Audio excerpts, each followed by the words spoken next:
If you have an iPhone, there's a free Adobe app you need to try. It's called Project Indigo, and it claims to offer more control and better image quality than the default iPhone camera app. But is it really better? In this video, we'll test Adobe Indigo side by side with the native iPhone camera, show you where to find and install it, how to shoot photos in daylight and low light, how to edit your shots on both your phone and desktop, and of course, we'll compare real results so you can decide which app takes the lead.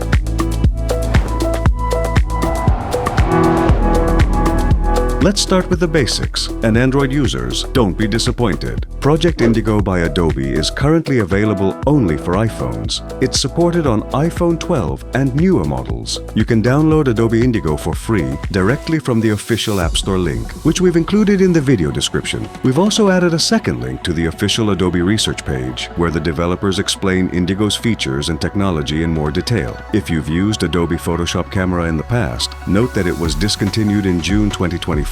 And Project Indigo is its next-gen replacement. For this test, we'll be using the iPhone 16 Pro, one of the latest supported devices. We held off filming this review until a key update dropped, and trust us, you'll understand why in just a moment.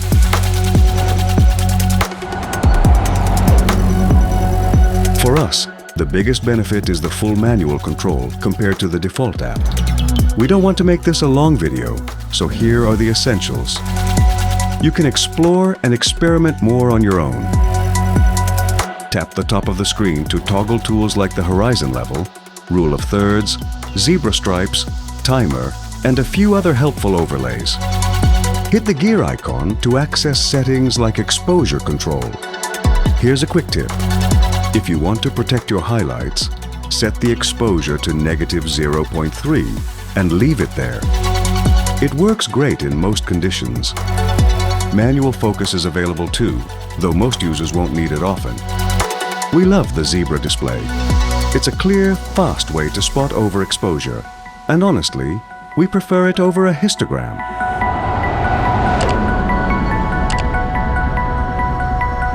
But the stars of the show? Manual shutter speed and ISO controls. Finally, someone added them in a free iOS camera app. You also get white balance temperature, with both preset and manual options, and you can even adjust tint. Of course, if all this sounds like too much, just stick to auto mode. But then again, why use a manual camera app at all? You can shoot at night in two expected ways, handheld or with a small tripod. We'll evaluate the results a bit later. For now, let's walk through the settings. We've rotated the screen both horizontally and vertically, so you can clearly see the menus and options. The basic night mode is simple and effective, but the real upgrade in Adobe Indigo is the merge method, where you can choose how many frames to combine, or just leave it on auto. Yes, computational photography does its magic here. Maybe one day we'll see features like this in our mirrorless cameras too. As you can see, you can select a zoom level of 2x, 5x, or 10x. Keep in mind, the iPhone 16 Pro already offers a native 5x zoom, so you'll want to evaluate this feature differently on older models. Now it's time to try long exposure mode. And yes, this definitely requires a tripod. You can also choose how many frames to merge, depending on your preference. This is where the zebra stripes become incredibly useful, helping you avoid overexposure in real time. Watch how the screen updates live as you select a slower shutter speed, just like on mirrorless cameras. And don't forget, setting a 5-second countdown helps prevent blur from pressing the shutter.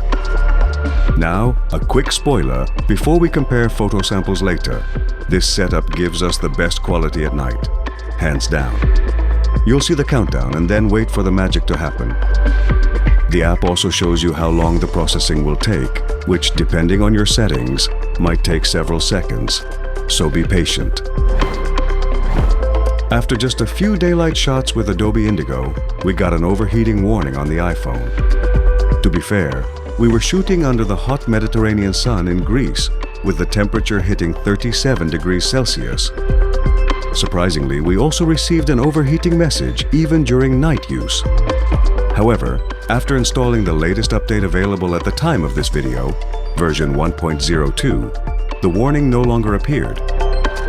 That said, while there's no visual overheating alert anymore, the phone still feels noticeably warm in hand during extended use.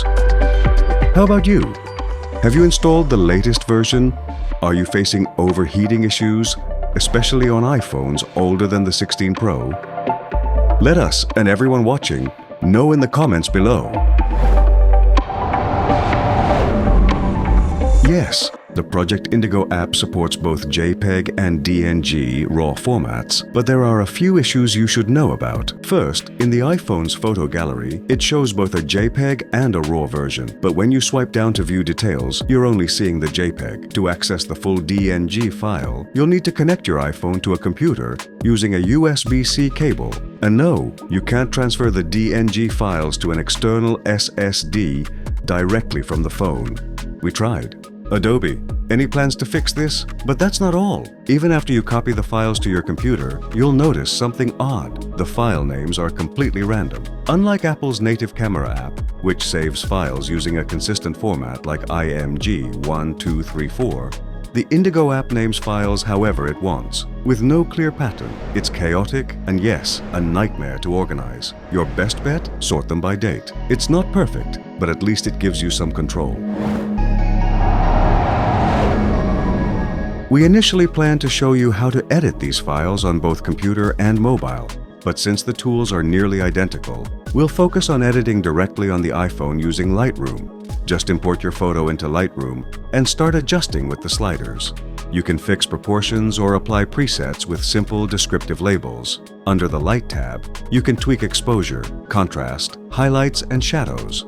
Make sure to disable Edit in HDR mode. There's also white balance control, with a picker or manual Kelvin setting, plus tint, vibrance, and saturation. Don't forget to use noise reduction and enable lens corrections or chromatic aberration if needed.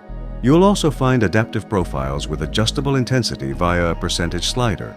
The cleanup tool is especially handy. Just circle an unwanted object and let the AI remove it. No computer needed. After that, like on desktop, just update the AI edits and save in your preferred format.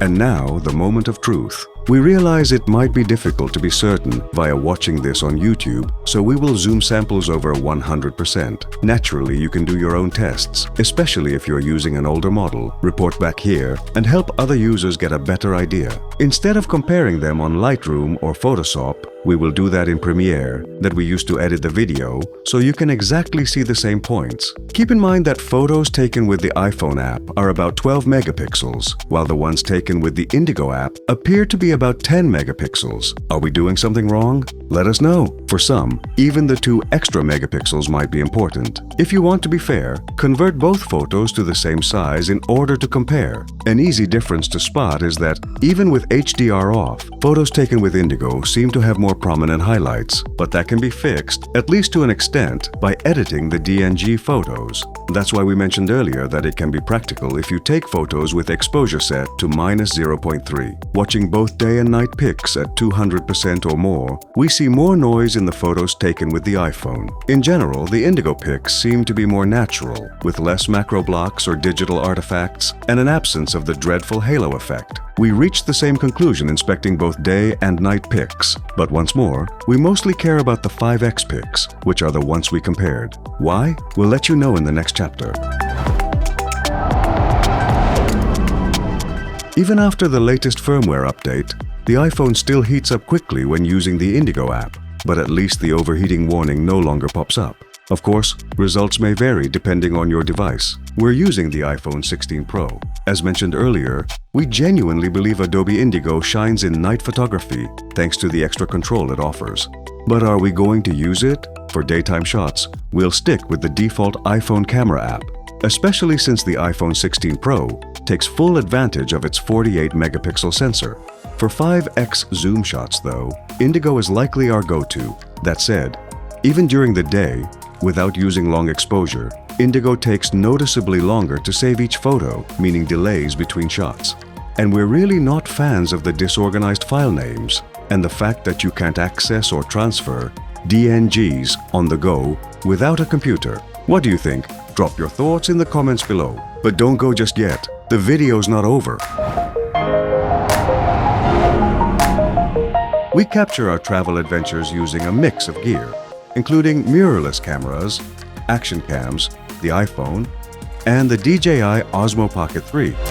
Some time ago, the Pocket 3 received a game-changing firmware update, adding features that truly elevate what such a small device can do. We took the time to break it all down in a dedicated video, showing exactly what's new, how it works, and why it matters for travel creators. You can find the link to that video in the description below. Definitely worth checking out if you use or are considering the Pocket 3. If you browse through our YouTube channel, Bestravelvideo, you'll quickly see that we're primarily a travel channel, but with a twist. We don't just upload silent, unedited walking tours. Instead, we craft cinematic 4K narrated experiences, combining beautiful visuals, real street sounds, a custom soundtrack, and subtitles for clarity. They're ideal for travel planning, virtual exploration, or simply relaxing and unwinding. But we didn't stop there. We've taken exploration to the next level by creating immersive travel audiobooks. You can listen to a full chapter for free on your favorite platform, including Spotify, Audiobooks.com, Kobo, Walmart, and more. Download them for offline listening, whether you're on a scenic train ride, strolling a new city, or planning your next trip. Each audiobook guides you through 10 unforgettable locations, rich in history, culture, and local flavor, and wraps up with a bonus chapter on must-try local cuisine. If that sounds like your kind of travel content, don't forget to subscribe to our channel for more. Begin in Mykonos town or Hora, where sugar cube buildings cluster beside a curve of turquoise sea. Narrow alleys wind past bougainvillea-draped balconies, luxury boutiques and bakeries where the scent of fresh coulouri drifts through morning air. Cars can't navigate the labyrinthine alleys, and that's part of the charm. Everything moves on foot here. At its edge stands Little Venice, a row of colorful seafront mansions with balconies that hang over the waves. This is where Mykonos gets cinematic, especially at golden hour.